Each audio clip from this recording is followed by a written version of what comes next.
De retour au village des recruteurs, nous sommes en direct jusqu'à ce soir 17h, place Bellecour ici à Lyon, avec, je vous le rappelle, une centaine d'exposants présents, une première avec des entreprises, mais aussi des centres de formation, et c'est le cas justement du Greta CFA Lyon Métropole, représenté ici par Maria Pellegrini. Bonjour Maria. Bonjour. Alors, première question, le Greta, on connaît le nom, on sait que c'est un centre de formation, mais il y a eu pas mal de changements ces 2-3 dernières années, Oui. Notamment pour la formation d'apprentissage. Oui, tout à fait. Mais déjà, Greta, ça veut dire groupement d'établissements. Donc, puisque c'est un organisme de formation qui s'appuie sur les réseaux de lycées et collèges de l'éducation nationale.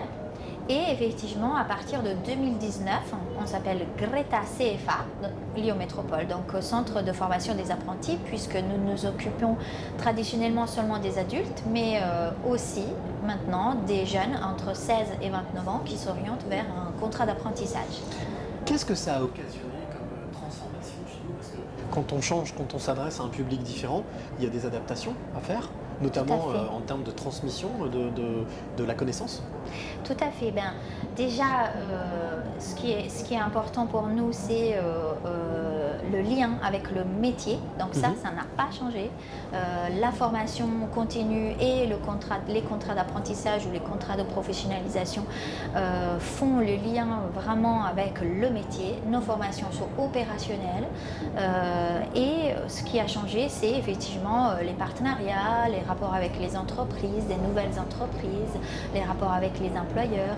On a mis en place des nouveaux services, par exemple l'accompagnement des tuteurs en entreprise, le lien avec les lycées, les lycées aussi et les formateurs et les enseignants des lycées.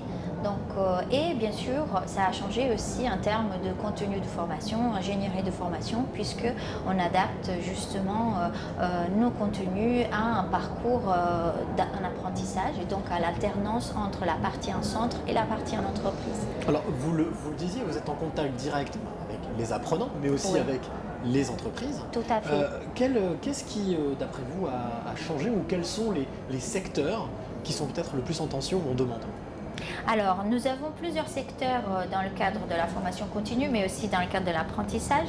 L'industrie, le bâtiment sont les formations dans le cadre de l'industrie et dans le bâtiment sont des formations qui marchent bien, on va dire, aussi bien avec un module en formation continue que dans le cadre de l'apprentissage.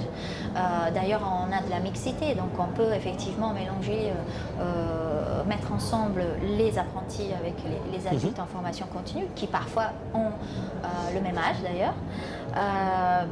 Donc l'industrie, le bâtiment, le tertiaire aussi, et le service par exemple, sanitaire et social, tous les secteurs sont concernés effectivement. Et ce qui est intéressant, c'est aussi la richesse et le partage entre des adultes qui ont plutôt un financement région, un financement demandeur d'emploi, Pôle emploi, et des apprentis qui, eux, s'orientent vers un autre parcours, une autre expérience, et la mixité fait la richesse. Alors, pour parler justement de cette richesse, pour celles et ceux qui nous vous regardent, je vais vous demander un petit exercice, c'est de regarder ici cette caméra et simplement quel message vous avez envie de leur faire passer, que ce soit en justement public adulte ou public mineur, qui pourrait venir se former chez vous. Alors, c'est qu'on ne regarde pas l'âge, nous, pas du tout. Ce qui importe, c'est le parcours, le projet, les acquis aussi, parce que ce qui est important dans la formation, c'est pas seulement ce que vous ne savez pas faire, mais c'est surtout ce que vous savez faire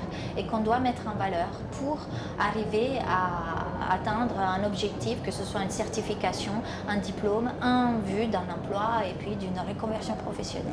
Donc, peu importe l'âge, voilà, vous êtes toujours bien accueillis au Greta. Merci Maria pour toutes ces précisions. Vous qui nous regardez, donc n'hésitez pas à venir ici au village des recruteurs jusqu'à ce soir 17h pour venir rencontrer le Greta CFA Lyon Métropole, mais aussi la centaine d'entreprises présentes ici pour vous proposer peut-être votre job de demain.